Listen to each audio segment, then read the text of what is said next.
अगर आप अपने जीवन में वास्तविक चेंज चाहते हैं तो आपको अपनी आदतों और बिलीफ को चेंज करना होगा।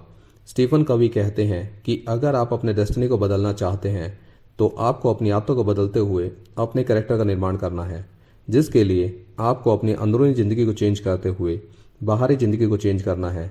इसके लिए आपको अपने आप को बदलने का डिसीजन लेना होगा, और जिस क्षण आप ये डिसीजन ले लेते हैं तभी से आप अपनी दुनिया बदलना शुरू कर देते हैं।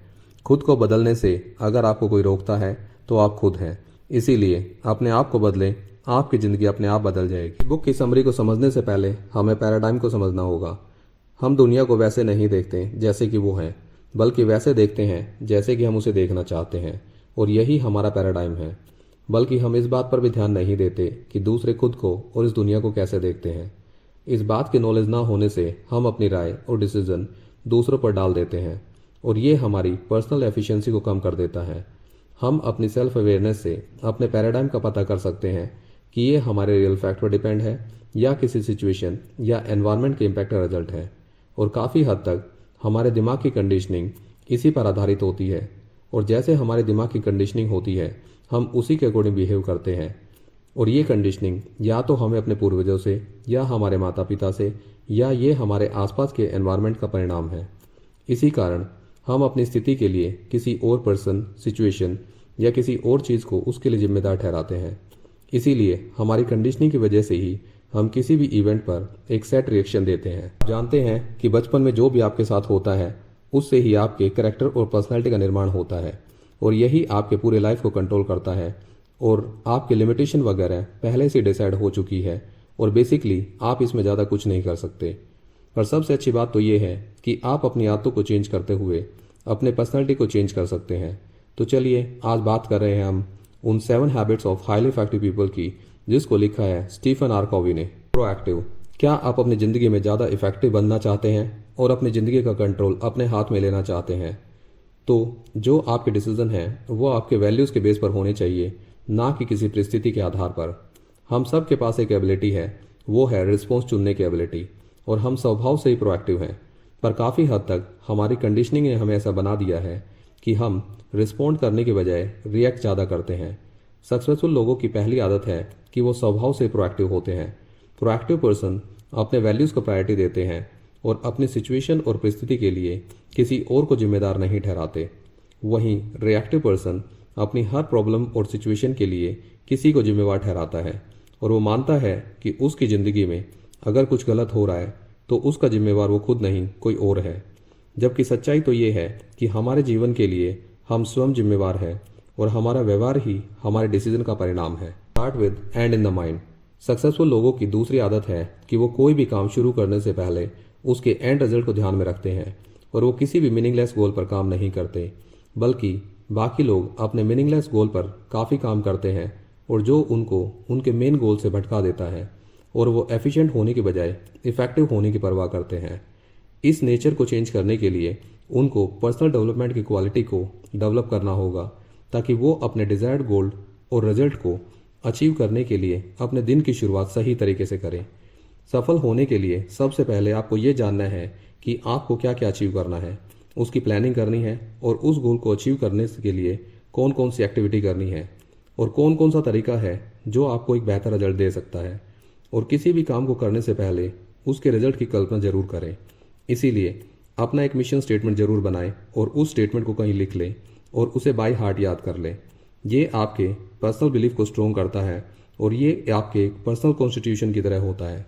एक ऐसा मेजरमेंट टूल है जिससे आप अपनी सभी चीज़ों का मूल्यांकन करते हो, और आप जब भी कोई डिसीजन अपने प्रिंसिपल और वैल्यूज़ के बेस पर लेते हो तो ये आपको सेंस ऑफ सिक्योरिटी देता है, और अपने उन डिसीजन पर आप काफ़ी कंफर्टेबल फील करते हो, और इसी तरह आप अधिक एफिशिएंट के साथ साथ इफेक्टिव भी होते जाते हो।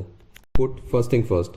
सक्सेसफुल लोगों की तीसरी आदत है कि वो अपने प्रायोरिटी वाले कामों को सबसे पहले रखते हैं, और उन सब कामों को डेलीगेट कर देते हैं जो उन्हें उनके गोल से दूर करते हैं। आपको भी अपना टाइम अपने प्रायोरिटी वाले कामों को अकॉर्डिंग अरेंज करने की ज़रूरत होती है। प्रायोरिटी का मतलब है कि उन सब कामों को लगातार प्रायोरिटी पे करना जो उस निश्चित समय पर सबसे इम्पोर्टेंट है। जब भी आप किसी काम के लिए हाँ करते हैं तो ये ज़रूर देख लें कि ये हाँ आपको अपने गोल के नज़दीक लेके जाती है या उससे दूर। इसीलिए किसी भी काम को सोच समझ कर हाँ कहें। Think win win. ज़्यादातर लोग विन और लॉस मॉडल के अकॉर्डिंग सोचते हैं, जो कि ये बताता है कि जब भी कोई जीतता है तो किसी को हारना पड़ता है, जबकि उनको ये समझना चाहिए कि लाइफ और लाइफ की हर सिचुएशन कोई कंपटीशन नहीं है। ऐसी भी सिचुएशन हो सकती है जहाँ हर कोई जीत सकता है। थिंक विन विन मॉडल ये बताता है कि ज़रूरी नहीं है कि आपकी जीत किसी दूसरे की हार की कीमत पर हो। अगर ऐसा होता है तो ये लॉन्ग टर्म में दूसरे व्यक्ति से ट्रस्ट और लॉयल्टी नहीं मिलती। कहने का मतलब ये है कि ऐसी सिचुएशन होती है तो ये आपके फ्यूचर के सौदों को प्रभावित करेगा। अगर आप किसी विन विन सिचुएशंस को अचीव नहीं करते हैं तो बेटर है उस सौदे को ना कहें, ताकि आप भविष्य में संभावित विन विन समझौतों के संबंध को बनाए रखेंगे। आपका करेक्टर, रिलेशनशिप में निवेश, एग्रीमेंट में क्लियरिटी विद डिजायर्ड रिजल्ट, तो विन विन सिचुएशंस को अचीव करने के लिए एक सिंपल प्रोसेस है, और ये सब विन विन सिचुएशन को अचीव करने की फाउंडेशन है। Seek first to understand then to be understood. सबसे पहले समझें फिर दूसरों को समझाएं। आज के टाइम में ऐसे बहुत ही कम लोग मिलते हैं जो दूसरों को समझने की इंटेंशन से सुनते हैं। ज़्यादातर लोग सुनते ही रिएक्ट करने के लिए हैं।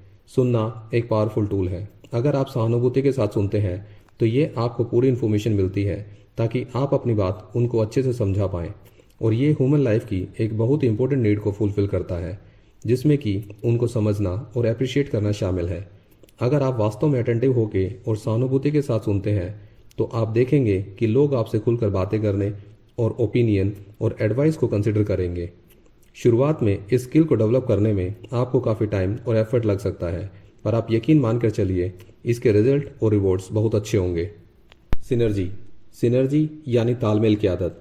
सिनर्जी के साथ काम करने से आपको नया दृष्टिकोण को अपनाते हुए पॉजिटिव रिजल्ट को हासिल करने में मदद करती है। इसका मतलब ये नहीं कि जिनके साथ आप काम कर रहे हैं वो सब आपके साथ सहमत हो और सारे ही एक ही समाधान या सॉल्यूशन के साथ आएँ और उस पर सारे लोग एग्री हो जाएं, बल्कि इसका गोल ये है कि लोग अपने यूनिक सॉल्यूशंस के साथ आएं और उन सब सॉल्यूशंस को मिलाकर उसमें से एक बेस्ट सॉल्यूशन को निकाला जाए। सिनर्जी की भावना टीम में क्रिएटिव टीम वर्क को बढ़ावा देती है। यहाँ सबके डिफरेंट ओपिनियन को सहानुभूति और म्यूचुअल ट्रस्ट के साथ सुनते हुए आप एक सॉल्यूशन, आइडिया या एक ऐसे पॉइंट पर पहुंच सकते हो जो पहले से एग्जिस्ट नहीं करता था।